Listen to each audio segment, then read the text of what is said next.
New York Congressman George Santos has introduced the MINAJ Act, the Medical Information Nuanced Accountability Judgement Act, that would prohibit the federal government from imposing any mandate requiring individuals to receive a vaccine that has not been authorized for marketing for at least 10 years unless a public health emergency is declared. I believe that's a reference to Nicki Minaj. Yes, in fact, the name of the bill is seemingly giving a nod to the famous rapper Nicki Minaj, made headlines in 2021 after sharing on social media that her cousin's account of his friend's vaccination resulted in swollen testicles and played a part in her decision not to receive a shot protecting herself against the coronavirus.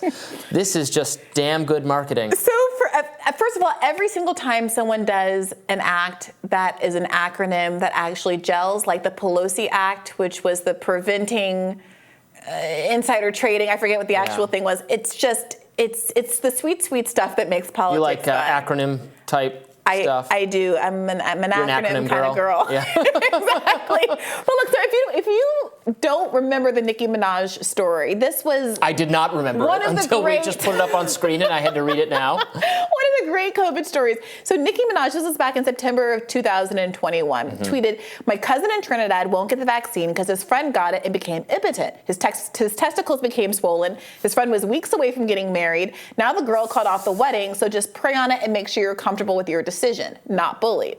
Now, this went viral for several reasons. One half of the internet was like, this is vaccine disinformation, don't disincentivize people.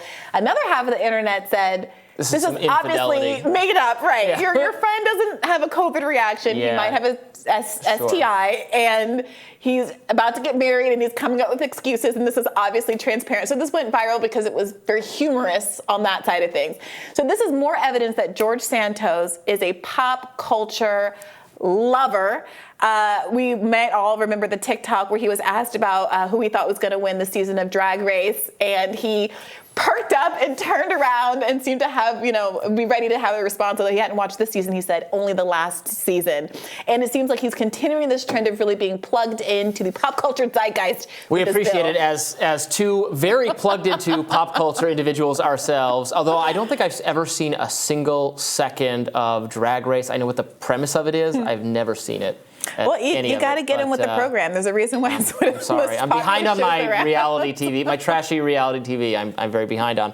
George Santos is also, I think, announced yesterday or the day before that he's definitely going to run for re-election. So anyone who was under the illusion that he might, quiet quit or something, given all the scandals, it's not going to happen. In fact, I mean, the initial shock of it all has definitely worn off, and now he's just kind of becoming an eccentric character in this television drama we find ourselves part of, the Washington, D.C., the prestige television show, the Veep Style television show. He's just a very, very amusing character, which I don't want to make light of the things he obviously lied about, and that he acknowledged the frauds, that he was part of it. Being the descendant of Holocaust survivors. Being himself a drag performer at one point.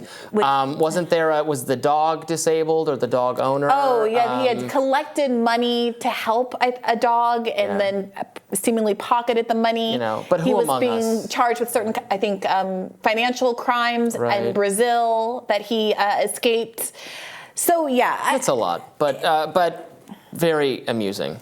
Look, the fact that he's running for re-election and has already gotten support of, a number of his Republican colleagues, I don't know if that's surprising or not, but it is interesting that he has put the party in this position of having to defend him, despite basically lying about every.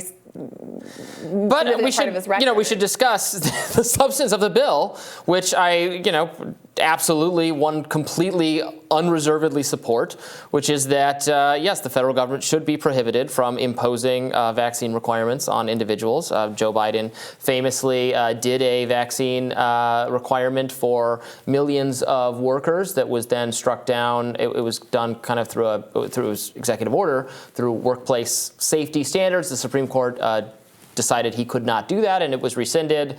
People were going to be forced to get vaccinated, even if, at the time you were still thinking that this was doing something to deter cases. We now know that's not true, that didn't pan out. But, remote employees, people who weren't even going to come into contact with other employees, they were going to be required in some cases to get vaccinated. There was a very tortured logic behind it. Again, no, Congress didn't approve it. It was just something the president straightforwardly declared. So I support affirmatively prohibiting that. Obviously, the Supreme Court said he couldn't do that anyway, but strongly affirmatively prohibiting the federal government from doing that, and under the auspices of the wonderful, talented, beautiful Nicki Minaj. It's great. It's just a winner on all fronts. Yeah, it'll be interesting to see if there is any response from her, her about this. I mean, her saying that in the first place, I think, revealed the ways in which the broader commitment of the majority of Black people to vote for Democrats obscures some of the diversity of opinion within the community on more discrete issues, including vaccines.